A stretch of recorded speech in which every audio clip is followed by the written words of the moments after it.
Tengan todos muy buenas tardes. A nombre del Instituto CESDE les damos la más cordial bienvenida al webinar Seguridad y Salud en el Trabajo. Damos la bienvenida a todos los participantes y al ponente que nos acompaña el día de hoy.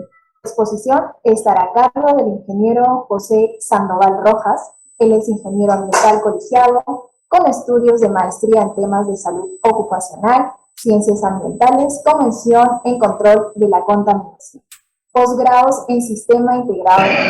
Además, es consultor senior, auditor y docente en temas de seguridad y salud en el trabajo. Cuenta con más de 15 años de experiencia profesional y es auditor autorizado por el Ministerio de Trabajo y Promoción del Empleo. A quien le doy la cordial bienvenida para que pueda iniciar el webinar Seguridad y Salud en el Trabajo, dirigido a todos nuestros alumnos de la institución CESDE. Adelante, José. Buenos días. Antes de todo, me encendí un rato la cámara simplemente para saludarlos y un poco para presentarme, ¿no? Para que me conozcan. Y luego de este momento voy a apagar la cámara, dado que por el tema de la conectividad, para evitar el tema de que se pierda la señal, ¿no? Nada, estamos acá un poco para que ustedes un poco puedan aprender algunos temas de seguridad y salud en el trabajo. Si que tienen alguna experiencia, pues igual podemos intercambiar algunas ideas para que en este caso sea un poco más rico este webinar, ¿no? Sin nada más que decir, pues me indica para poder iniciar con la capacitación. Muchas gracias, José. Entonces iniciamos este webinar dirigido a nuestros alumnos del Instituto CESDE, webinar Seguridad y Salud en el Trabajo. Adelante, José. Listo, muy bien. Entonces, vamos a iniciar ahora con la capacitación. Bien, entonces vamos a continuar. Bien, el tema que vamos a tratar ahora es seguridad y salud en el trabajo, ¿no? Yo sí les pediría, por favor, para que podamos tener una mejor capacitación, que podamos manejar el tema del audio, ¿sí? Que hay que tener mucho cuidado con el audio para que podamos tener una buena capacitación. Al final del curso creo que hay una ronda de preguntas y ahí podemos un poco hablar acerca de las dudas que puedan tener respecto al tema de seguridad y salud en el trabajo. Bien, entonces empecemos. Vamos a hacer una pequeña introducción. Primero, ¿qué es la seguridad y salud en el trabajo? Bueno, la seguridad y salud en el trabajo lo que busca, en este caso, es prevenir accidentes y enfermedades ocupacionales, es decir, realizar actividades para poder gestionar o administrar ciertas acciones para poder prevenir los accidentes y enfermedades ocupacionales, ¿no? Es algo muy importante que realmente todos nosotros como profesionales deberíamos tenerlo muy marcado. La seguridad y salud en el trabajo ya no solamente se toca en temas estrictos, por ejemplo, para el tema de los ingenieros que somos quizás un poco más de formación de seguridad y salud en el trabajo, sino también es algo muy, muy abierto y genérico. Ya todas las carreras, en todas las actividades que ustedes vayan a desarrollarse o se encuentren desarrollando, siempre se trata de temas de seguridad y salud en el trabajo. Ya esto no es un tema ajeno, más aún porque es una obligación legal y que lamentablemente el tema de la pandemia ha hecho que muchas de las personas bajo el esquema o de falta de conocimiento o simplemente de falta de información, pues nos dimos cuenta que el gran grueso de las organizaciones no tenía mucha proyección respecto a estos puntos. Más aún, cuando salió el tema de que para poder iniciar las labores se tendría que tener un plan de prevención y control del COVID, muchos cuando vieron que dentro de ese requerimiento era que este documento fuera aprobado por su comité de seguridad y salud del trabajo, muchas empresas preguntaron, ¿qué cosa es comité? ¿No? A ese nivel, ¿no? ¿Qué cosa es comité? ¿Para qué sirve un comité, no? Más aún, tenían ya conocimientos del comité, pero decían, bueno, normal, como que la norma, me puede hacer el que no vi la norma o el que no entendí la norma y simplemente, pues, no pasó nada. Pero en realidad sí pasó, porque simplemente no podían iniciar sus actividades si el comité no aprobaba, o el comité de seguridad no aprobaba este plan de vigilancia. Los comités de seguridad y salud de trabajo son para aquellas empresas que tienen de 20 a más trabajadores. Eso no quita que si tengo menos de 20 no debo tener algún tipo de medio de participación en consulta. En este caso, este medio sería la elección de un supervisor de seguridad. Ese como primer punto, ¿no? Como segundo punto sería este tema de que para muchas empresas comenzaron a hablar y decir, oye, ¿y esto por qué ahora recién nos están pidiendo esto en medio de la pandemia? Y la respuesta inmediata sería, no, no se estaba pidiendo recién. Esto es un requerimiento que viene del año 2011. Desde el año 2011 se requiere un médico ocupacional. Por ahí van a decir, oye, pero un médico ocupacional son obligatorio, son para aquellas empresas que tienen de 500 a más trabajadores. No, eso es mentira.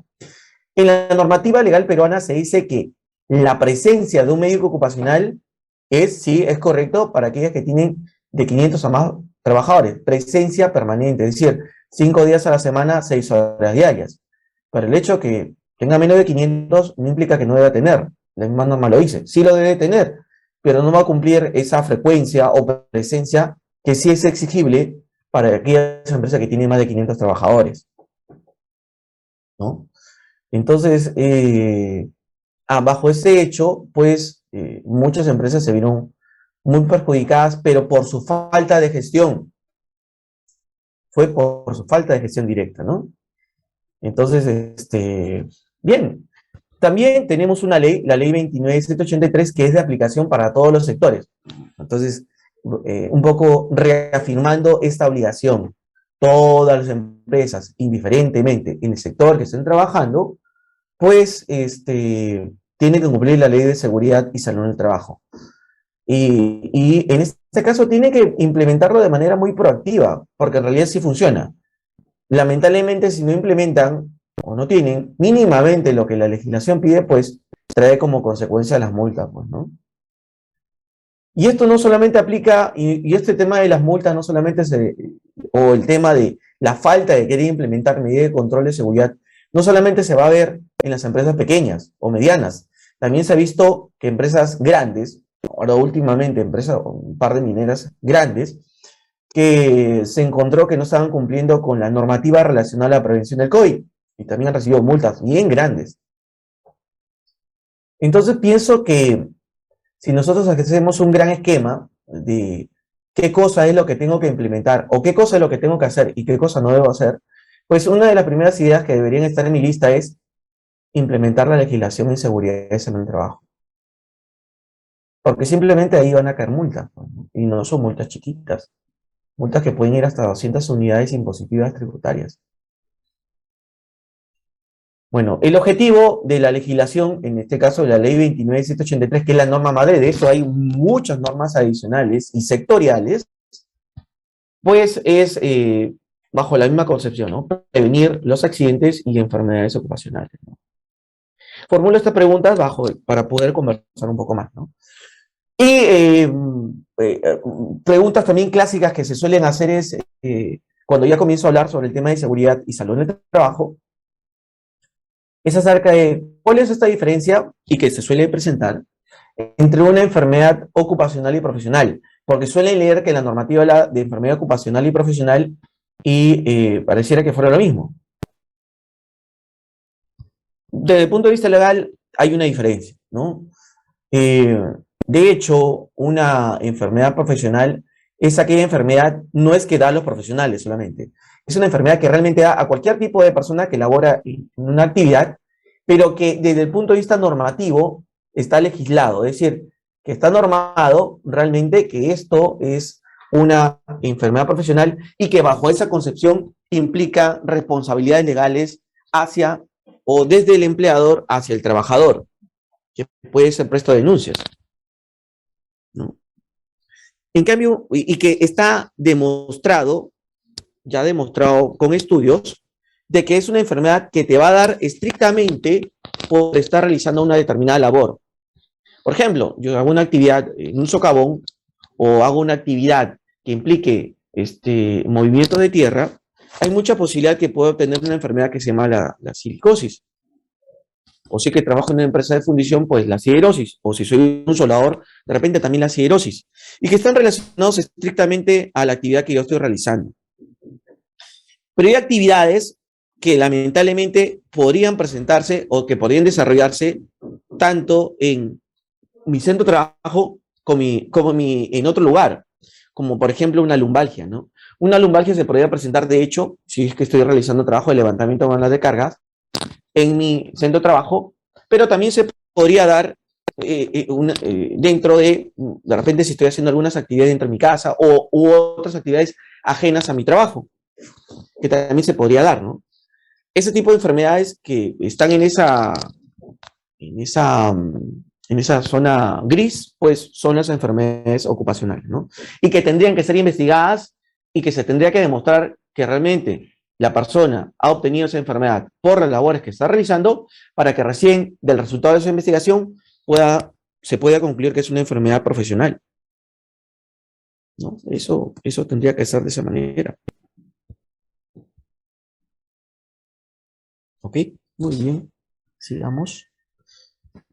Vamos a ver un poco más claro lo que estaba hablando respecto a la seguridad y salud del trabajo, ¿no? Bueno, la seguridad en el trabajo es la ausencia de peligros en el curso de trabajo, ¿no? Es lo que busca, que sea totalmente seguro. Y la salud ocupacional es el estado completo de bienestar físico, mental y social.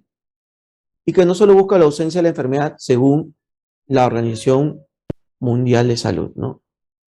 Entonces, la seguridad en el trabajo busca realmente que yo identifique esos peligros, ¿no? Ojo, que identifique los peligros para que luego establezca la medida de control.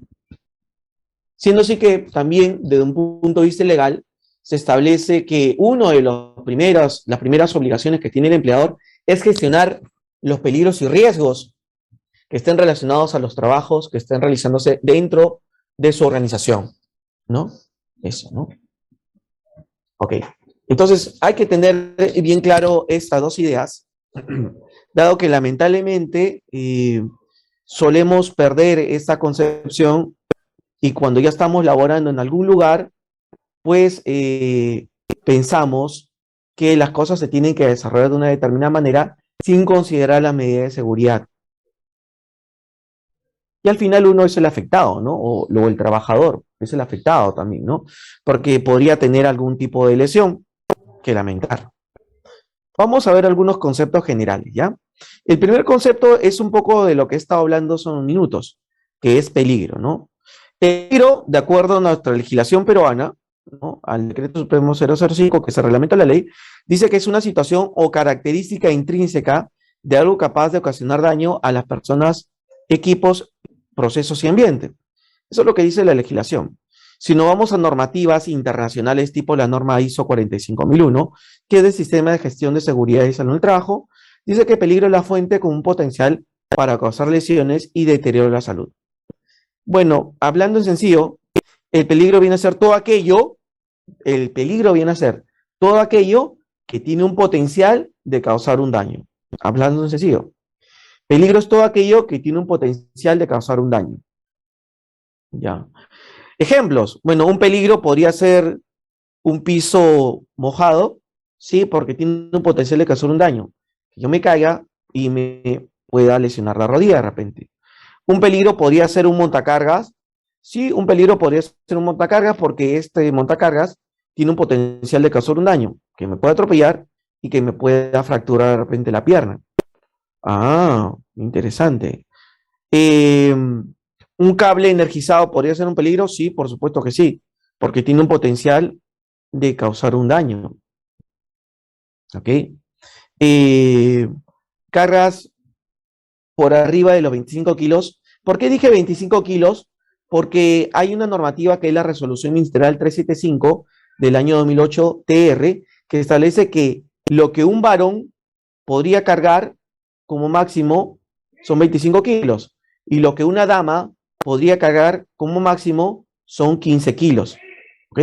Entonces, si estamos hablando de repente de las damas, si hay empaques o elementos que tienen que trasladar de un punto a otro punto en su centro de trabajo y que superen el peso de 15 kilos, pues esto podría ser considerado como un peligro, porque tiene un potencial de causar un daño. ¿Qué daño podría causarle a la dama? Pues algún tipo de lesión musculoesquelética. ¿Okay? Eso es un peligro. Entonces, si se ponen ustedes a pensar todas aquellas situaciones que tienen un potencial de causar un daño, ustedes dirían, uy, existen varias, sí, efectivamente. Y ese es el punto, que no debemos de perder la percepción qué cosa es un peligro. Cuando perdemos la percepción de qué cosa es un peligro, pues inmediatamente entramos en un run run y lamentablemente nos generamos problemas o se generan problemas, ¿ok? Y puede generar algún tipo de accidente. Riesgo es una palabra que también se utiliza bastante, ¿no? ¿Qué cosa es el riesgo? El riesgo es la probabilidad de que el peligro se materialice en determinadas condiciones y generen daños a la persona, equipos y el ambiente, ¿no? Esto es lo que dice la legislación peruana. Igual, vamos a hablar en sencillo. Si hemos dicho que el peligro es todo aquello que tiene un potencial de causar un daño, el riesgo vendría a ser la probabilidad de que ese peligro se materialice en un daño. ¿Ya? El riesgo vendría a ser la probabilidad de que el peligro se materialice o se manifieste. ¿Ya? ¿Ok?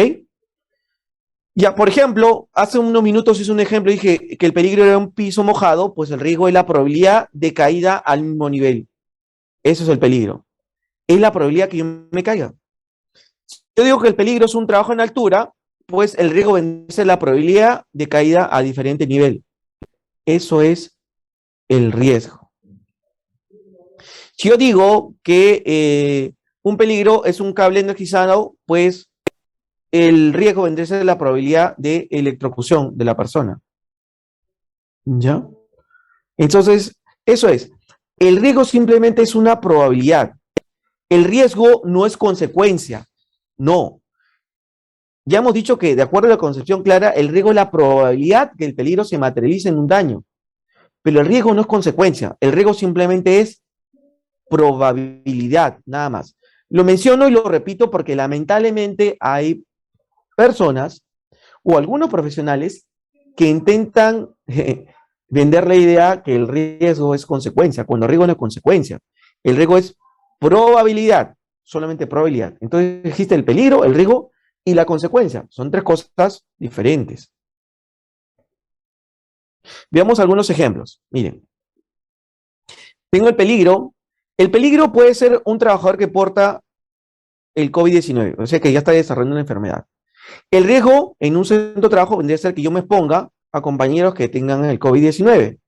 Y la consecuencia vendría a ser el contagio. Si te das cuenta, hay diferencia entre riesgo, peligro y consecuencia. Otro, un peligro podría ser sustancias químicas. El riesgo que yo esté entre contacto con esas sustancias químicas. Y la consecuencia vendría a ser la irritación. ¿Te das cuenta? El riesgo no es consecuencia, es otra cosa. El riesgo es la probabilidad. Peligro, levantar carga con la espalda doblada. Riesgo, probabilidad de un daño en la columna. La consecuencia vendría a ser una hernia o lumbalgia.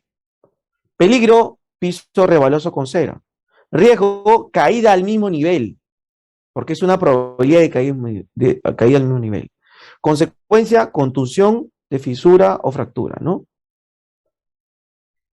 Peligro, que en el ambiente haya una alta concentración de fibra de asbesto en una zona de mezclado. El riesgo es la probabilidad que yo me exponga a esa fibra de asbesto. Y la consecuencia es la enfermedad a las vías respiratorias como asbestosis. Entonces, una cosa es peligro, otra cosa es riesgo y otra cosa es consecuencia. Como le digo, esta confusión entre riesgo y consecuencia se suele presentar, pero lo correcto es corregir y decir que existe una diferencia entre riesgo y consecuencia. ¿Ok? Acá, chévere. Sigamos. Ya que hemos hablado de peligro y riesgo, pues cuando ustedes estén también desarrollándose como profesionales y los que ya son profesionales, pues excelente también, pues en todas las empresas, en todas por si acaso, se maneja este término, I+C. ¿Qué cosa es I+C? I+C, pues, es la palabra que se emplea para definir la identificación de peligros, la evaluación de riesgos y control. Siempre van a escuchar, ¿y has hecho tu matriz I+C? Pues significa, pues, si has hecho tu matriz de la identificación de peligros, la evaluación de riesgos y el control, ¿no? Y que esta matriz básicamente es en la cual donde se identifican los peligros por puesto de trabajo, ¿no? Se identifican los peligros por puesto de trabajo relacionados a una determinada actividad. Y en función de eso, pues ya se corre, pues identificarse el riesgo o en su efecto lo evalúas mediante algún tipo de metodología, ¿no? Identificas la consecuencia y defines la medida de control. ¿Ok? Eso es I+C para los que no tenían claro, ¿no? Todos ustedes, para los que son más que todo alumnos, cuando ingresen a laborar, se van a acordar de mí cuando les pidan que van a tener que hacer la matriz I+C. ¿Ok? Muy bien. Entonces, esto es importante que ustedes lo conozcan. Otro tema que van a ustedes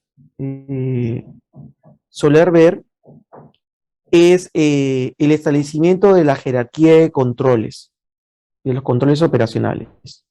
¿Ok? Esto es algo que ustedes van a tener que tener conocimiento porque es la jerarquía que se suele emplear para el establecimiento de los controles operacionales, ¿no? Y esta jerarquía de control tiene este orden lógico, ¿no?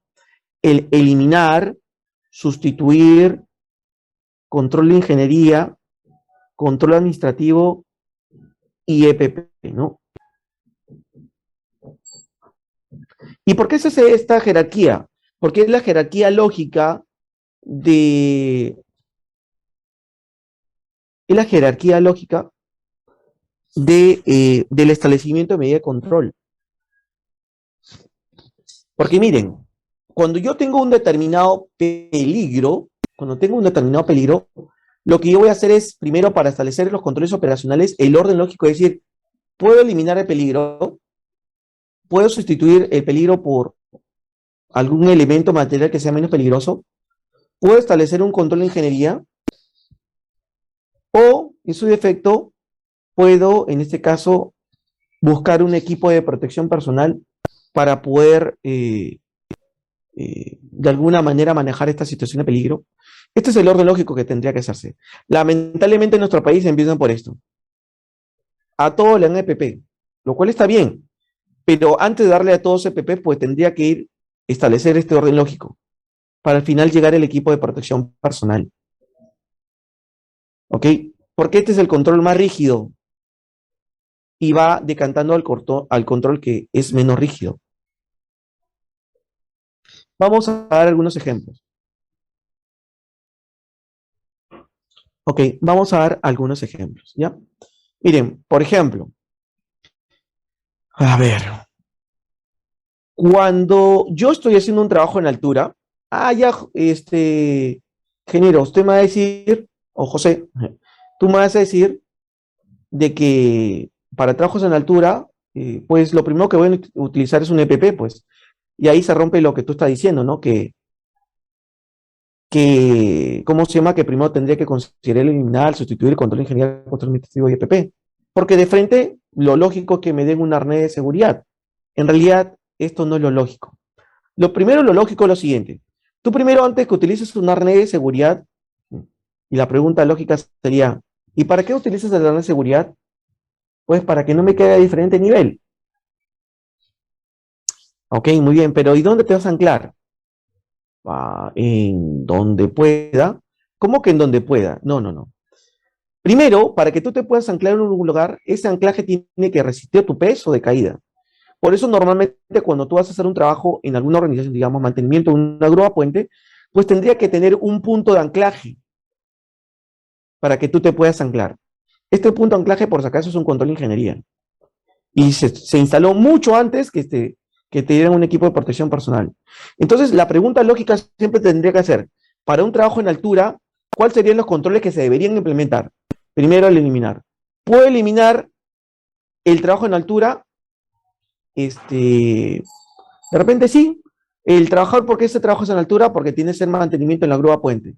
¿Se podría eliminar el trabajo de mantenimiento en la grúa puente? No. Entonces no va por ese lado. Sustituir. ¿Podría sustituir el trabajo en altura por otro? No, no va por ese lado. ¿Podría establecer un control de ingeniería para realizar el trabajo en altura? Sí, podría ser. El punto de anclaje o de repente utilizo un elevador, ¿no? Para poder llegar de una manera más adecuada y que yo mismo me ancle en el elevador. Muy bien. ¿Se puede establecer un control administrativo? Sí. El control administrativo son las señaléticas o la capacitación. Pues lo que yo hago es capacitar al trabajador para que sepa hacer trabajos en altura. Y finalmente, al último, le doy el EPP, es decir, el arnés de seguridad. Con la línea de vida, claro está. Otro ejemplo. Estoy realizando una actividad y que requiere una compresora. Esta compresora genera ruidos por arriba de los 85 decibeles. Los 85 decibeles es el límite que no debe ser superado para 8 horas de trabajo. Si es que supero estas 8 horas de trabajo, pues, y hay ruido por arriba de los 85 decibeles, pues hay un problema, ¿no? ¿Ya? 8 horas de trabajo. No debe superarse el nivel de ruido de 85 decibeles. Entonces, esta compresora genera 100 decibeles. ¿Estoy incumpliendo la normativa legal? Sí, estás incumpliendo. Ok, muy bien. Entonces establecemos los controles, pues, para este peligro, que es el ruido, que es la compresora que está generando ruido por arriba de los 85 decibeles, si es un peligro. Muy bien. Entonces establezcamos los controles. ¿Puedo eliminar la compresora? No, porque esta compresora la utilizo para mi empresa para poder, una actividad de reencauche, digamos, ¿no? Ya, muy bien. ¿Puedo sustituir la compresora? En realidad no, porque no tengo plata. Muy bien. Muy cara me sale una compresora que no genere tanto ruido. ¿Puedo establecer un control de ingeniería? De repente sí. Lo que hago es encapsular la compresora para que pueda generar menos ruido y lo que hago es que bajar el nivel de ruido y que este llegue de repente hasta los 87 decibeles. ¿Bajó bastante? Sí. ¿Pero aún está por arriba de la norma? Sí. Sigo con los controles. ¿Puedo establecer un control administrativo? Sí. ¿Cuál? Coloco una señalética acá, que en la zona hay una señalética de riesgo, que en la zona hay ruido por arriba de los 85 decibeles, y pongo otra señalética sobre el uso obligatorio de equipo de protección personal. Ok, muy bien. Ese es un control administrativo. Y finalmente, al último, le doy el protector auditivo. Este es el orden lógico del establecimiento de los controles operacionales para un peligro, ¿ya? Muy bien, sigamos con los conceptos.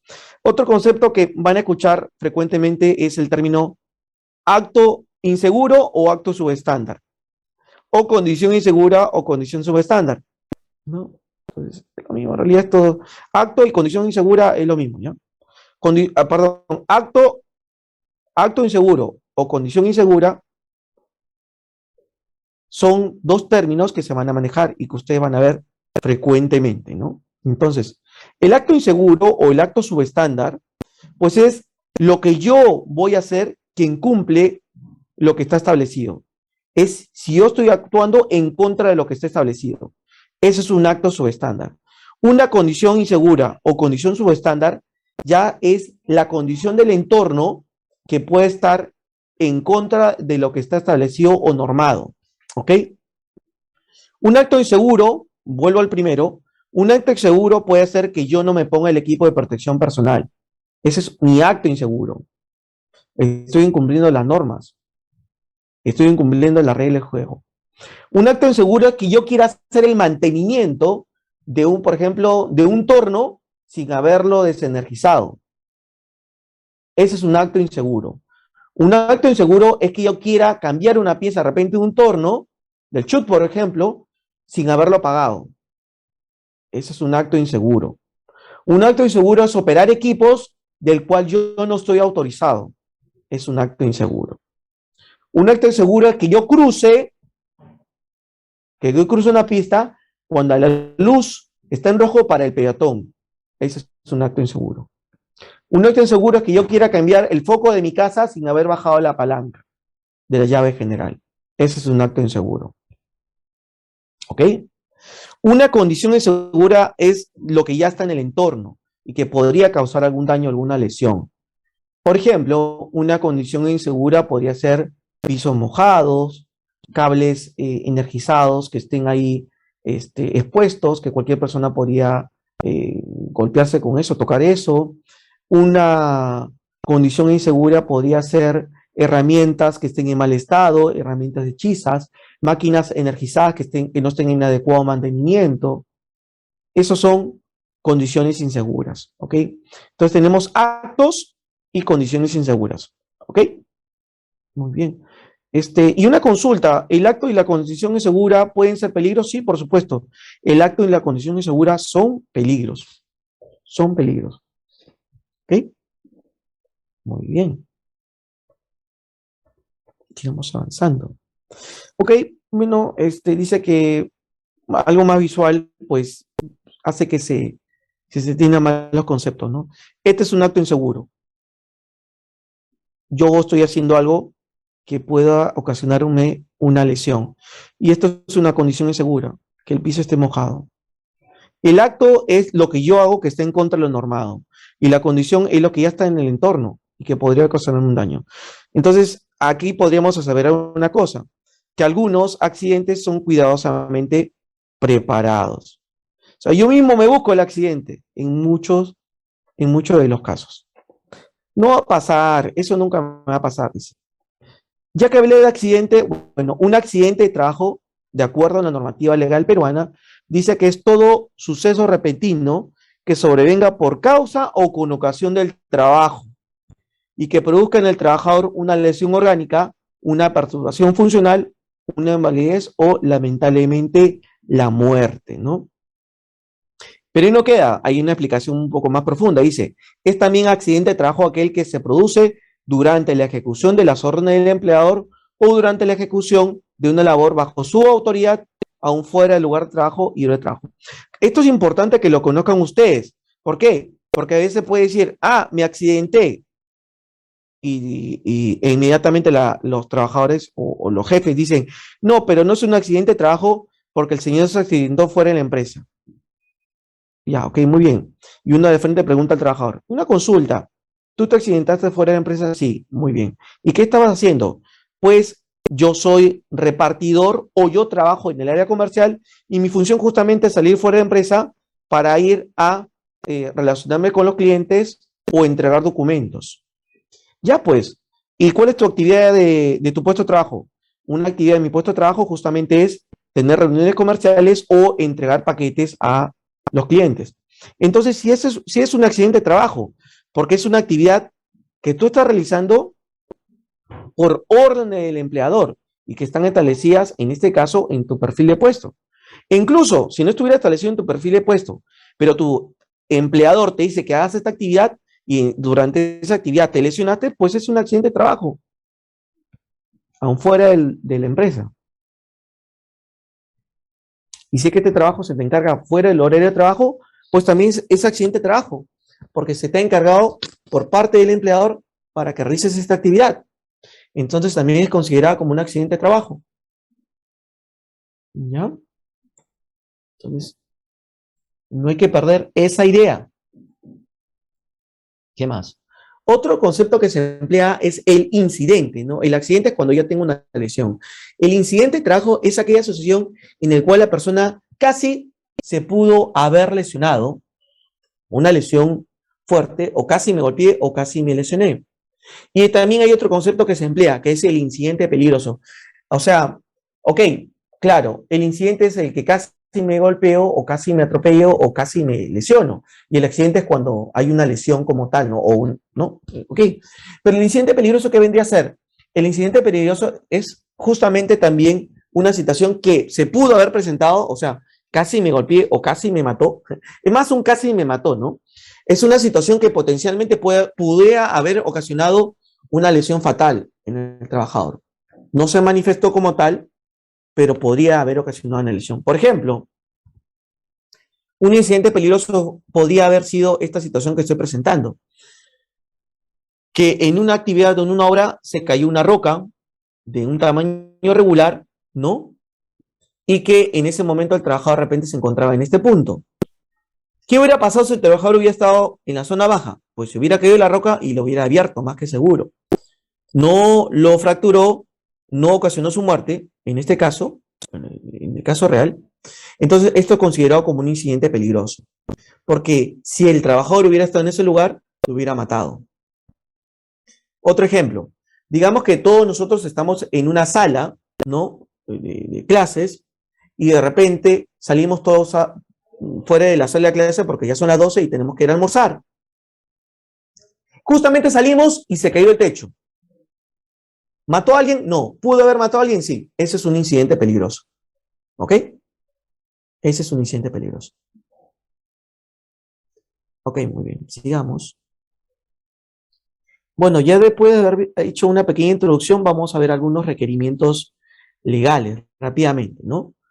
Primero, por normativa legal peruana, por la ley 29783, se establece que las organizaciones tienen que establecer las competencias de los puestos de trabajo en su organización. ¿Por qué es importante establecer las competencias? Porque cuando una empresa establece la competencia, pues establece cuáles son los requerimientos mínimos que debe cumplir la persona que va a ingresar a trabajar, a fin de asegurarse que no es accidente, ¿no? Yo no puedo hacer que cualquier persona que no tenga ningún tipo de experiencia o formación para hacer una determinada actividad haga esa labor. Yo no puedo permitir que una persona que no tiene ni experiencia ni formación para manejar un montacargas, un cargador frontal u operar un equipo que es peligroso o de alto riesgo, pues opere ese equipo. Para eso, para evitar estas situaciones, tengo que definir un perfil de puesto. Si sucediese un accidente por un trabajador, por ejemplo, un trabajador soldando, se metió, se amputó 2 dedos porque estaba, no sé, de repente estaba haciendo un oxicorte y con el plasma pues se cortó 2 dedos, se amputó 2 dedos y de repente se investiga y lamentablemente esta investigación decanta hasta una denuncia a SUNAFIL, a la Superintendencia Nacional de Fiscalización Laboral. Lo que va a hacer primero el inspector es preguntar, para esta persona que está realizando este trabajo o que realizó el trabajo de oxicorte, pues ¿cuál es el perfil de puesto? No tengo. Entonces, en ese momento el empleador tiene la culpa. Porque lamentablemente no definió el perfil de puesto y aceptó a cualquier persona ese trabajo de alto riesgo. La norma lo establece de esa manera. El empleador tiene que establecer la competencia para el puesto de trabajo. ¿Ok? Ojo con eso. Segundo, el empleador, cuando ya una persona está laborando o antes de ingresar a laborar, tiene que entregar al trabajador una copia del Reglamento Interno de Seguridad y Salud en el Trabajo. La organización tiene que realizar como mínimo 4 capacitaciones al año en tema de seguridad. Cuando ya se le entrega el contrato de trabajo al trabajador, se le tiene que adjuntar unas recomendaciones de seguridad y salud en el trabajo. Esto es lo más importante en este punto. ¿Ok? ¿Y qué cosas son estas recomendaciones de seguridad en el trabajo que se habla? Pues estas recomendaciones de seguridad en el trabajo que se le entrega al trabajador, ni bien está iniciando a laborar, son simplemente una descripción de los peligros en los cuales va a estar expuesto el trabajador y las medidas de control que yo estoy dando como empresa para que esta persona no se lesione. ¿Ok? ¿Qué pasaría si yo como empresa incumplo con mis obligaciones de prevenir los accidentes? Es decir, no hago nada, no implemento nada, no elaboro nada. Pues, ¿qué es lo que pasaría? Y si es que sucede algún tipo de lesión, pues lo que traería como consecuencia en todas situaciones también, temas penales, es que tendría que la empresa pagar algún tipo de indemnización. Si es que se demuestra que el empleador no implementó nada, ¿ok? Y esa indemnización va hacia el trabajador, ¿no? Sigamos. La normativa legal peruana también establece el proceso lógico de la identificación de los peligros. Y esta identificación de peligros tiene que ser actualizada de manera periódica sin exceder un plazo mayor a un año. Es decir, no es que yo hago mi matriz de identificación de peligro y esa matriz la tengo por siempre y para siempre, forever and ever, sino lo que yo hago es que todos los años tengo que revisar porque de repente se va a presentar algún nuevo peligro. ¿Ok? Y esta identificación de peligro pues tiene que ser realizada en consulta con los trabajadores, así como con su representante, que son los miembros del Comité de Seguridad y Salud del Trabajo, para aquellas empresas que tienen más de 20 trabajadores o de 20 a más trabajadores, o las que tienen menos de 20, pues a través de su supervisor de seguridad y salud en el trabajo, ¿no? En el Decreto Supremo 002 del año 2020, pues describen cuáles son las fuentes bajo las cuales deberíamos identificar los peligros. Estas fuentes pueden ser actividades rutinarias o no rutinarias que normalmente realizamos, condiciones que conocemos que se van a realizar en la actividad, ¿no? Peligros relacionados al ambiente o entorno de trabajo, ¿no? Peligros relacionados a factores físicos, ergonómicos o psicosociales. De hecho, también tendré que identificar peligros de accidentes anteriores o pasados que se hayan presentado y que son fuentes para identificar también peligros y otros que que la organización pueda considerar, ¿no? Documentos que tengo que tener puestos a disposición de todos es la política, los objetivos, mi reglamento interno de seguridad, mi matriz de identificación de peligros, mi mapa de riesgo, bueno, la planificación de las actividades preventivas vendría a ser tus procedimientos y de hecho tu programa anual de seguridad y salud en el trabajo. Y un momento lo que había manifestado, ¿no? De que para aquellas empresas que tienen de 20 a más trabajadores, pues de hecho van a necesitar un comité de seguridad y salud en el trabajo, ¿no? En cambio, para las empresas que tienen menos de 20 trabajadores, pues requieren hacer unas elecciones para el nombramiento de su supervisor de seguridad y salud en el trabajo, ¿no? Eso básicamente era un poco lo que le quería conversar y bueno, espero que me podrían brindar sus preguntas para poder absolverlas, ¿no? Creo que ya están haciendo preguntas en el chat. A ver, voy a ver, ¿no? Uno de los compañeros ha puesto ATS, creo, ¿no? Sí, Paola, ¿vas a hacer algún comentario? Sí, bueno, mencionar que ya iniciamos la rueda de preguntas, agradecer mucho la presentación al ingeniero José Sandoval y tenemos ya algunas preguntas. Un participante, Enrique Torres, colocó las siglas ATS. Ya, creo que está hablando acerca del análisis de trabajo seguro, ¿no? Un análisis de trabajo seguro es un documento que se suele hacer, en realidad es un documento complementario a la matriz de identificación de peligros. ¿Por qué digo eso? La matriz de identificación de peligros o la matriz per se es en donde tú identificas todos los peligros que comúnmente, de las actividades que comúnmente tú realizas. En cambio, un ATS es un documento que se realiza para una actividad específica, la cual, o en esta actividad específica que tiene algunas condiciones que no están previstas o identificadas en tu matriz per se, y que es algo normal que se pueda presentar.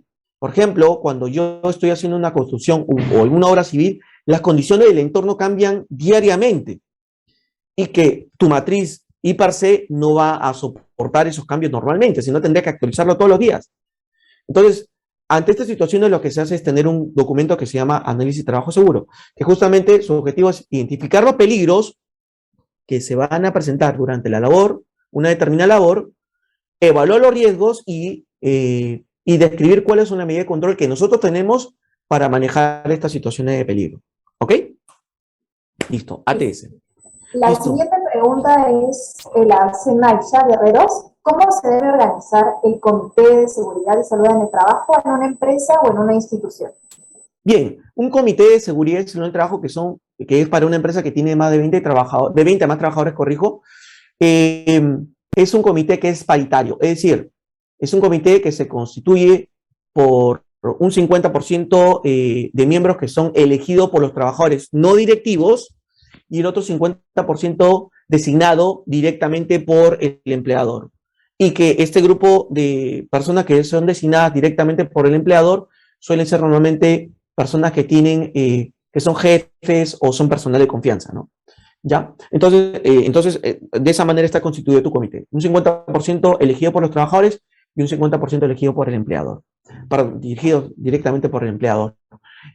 La cantidad de miembros del comité pueden ser como mínimo de 4 trabajadores, entre empleadores y trabajadores, 4, o sea, 2, para que sean 4, y como máximo de miembros pueden ser 12 miembros.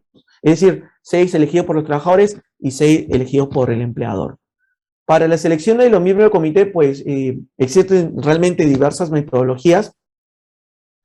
Y en este caso, si me pides alguna sugerencia, pues ahora por la realidad de la pandemia puedes hacerla de manera remota y también es validado, no hay ningún problema, ¿no?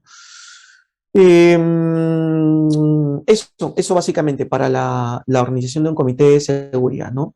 Los comités se reúnen de manera mensual, ¿sí? Eso es lo más correcto, y también está establecido por norma, ¿no? Así es, sí. Listo, gracias. Daisy Aparicio tiene una pregunta. ¿Cómo se calcula la indemnización del trabajador? Ya, realmente ese cálculo de la indemnización de un trabajador es relativo, ¿no? Te puedo dar una idea. Imaginémonos esto, ¿no? Digamos que yo me accidenté a los 30 años, se me amputó el brazo, me amputó el brazo. Y yo soy un operador de una roladora, es decir, un equipo o unos rodillos que se utilizan justamente para aplanar ciertas estructuras metálicas, digamos, ¿no? Ya se me amputó el brazo. Ya, entonces yo ya no puedo ser rolador, no puedo trabajar en esa roladora. Tengo 30 años y ya no puedo trabajar en ese lugar. Entonces, ¿hasta los cuántos años normalmente yo trabajaría? Hasta los 65, creo, ¿no? Sí. Entonces, yo lo que te podría calcular una indemnización podría ser entre lo siguiente. El sueldo que yo estaba ganando, ¿no? Computado y en función de los 35 años que voy a dejar trabajar en ese puesto. Alucinen, ¿eh? Y en función de eso podría hacer un cálculo grueso de cuánto es lo que me tendría que indemnizar, porque eso es lo que yo voy a dejar de ganar por tener el brazo amputado, porque lamentablemente el empleador no instaló una guardia de seguridad, el equipo no tenía un buen mantenimiento y otros elementos que de repente pueden ir sumando, ¿no? La indemnización corre siempre y cuando el empleador haya sido, de la investigación se demuestra que haya sido por negligencia del empleador que el trabajador se le haya amputado el brazo. Pero no corre la indemnización si es que se demuestra que fue por negligencia del trabajador, que el trabajador quitó la guarda, que el trabajador fue mareado, que el trabajador nunca respetaba la medida de seguridad, ahí sí no corre la indemnización. Solamente cuando se demuestra que el empleador eh, fue el causante de este problema, ¿no? Ya está. Listo, gracias. Tenemos una pregunta más. Ovidio Soto Pacotaipe nos pregunta. En caso de que el trabajador no use de manera adecuada el IPP o los EPPs, ¿qué medida tomar como empleador? Ya, en tu reglamento interno de seguridad y salud en el trabajo, y de hecho también en el reglamento de trabajo, el interno de seguridad, hay una suerte de amonestaciones que tú podrías colocar, ¿no? Y en este caso podría poner una tipificación que diga, incluso está establecido por norma legal peruana, dice, así como existen los derechos de los trabajadores, también están los deberes de los trabajadores, en el reglamento y en la ley. Y uno de sus deberes es usar de manera adecuada los equipos que son entregados por el empleador, ¿ya? Por un lado. Por otro lado, tú puedes establecer en tu reglamento interno de seguridad en el trabajo estas llamadas, ¿no? Primero, el que atente contra su seguridad o la seguridad de sus trabajadores, pues será sancionado o amonestado, será amonestado, ¿no? Entonces, la clásica dentro de un órgano estructural laboral, la primera llamada de atención, no hizo caso. Segunda llamada de atención, no hizo caso. Tercero, memorándum con un tema de que se va 3 días sin goce de haber, y a la cuarta vez puede llegar hasta despido. Entonces, lo que tendríamos que hacer es tipificar eso dentro de tu propio reglamento interno de seguridad en el trabajo y tu reglamento interno de trabajo, ¿no? Para que con eso, pues, se pueda hacer que el trabajador emplee correctamente el EPP. Yo pienso que yo me voy más por el tema de llamar la atención y decirle que si es que sigue dejando cumplir, pues puede tener unas consecuencias graves desde un punto de vista que puede llegar hasta despido, que pasarle miles de videos con gente que se corta el brazo, que se amputa, porque igual no van a cambiar esa idea, más que seguro. Entonces mejor me voy por el otro lado, que lo que le duele, que es el bolsillo, ¿no? Así es. Listo, muchas gracias. Ya no tenemos más preguntas.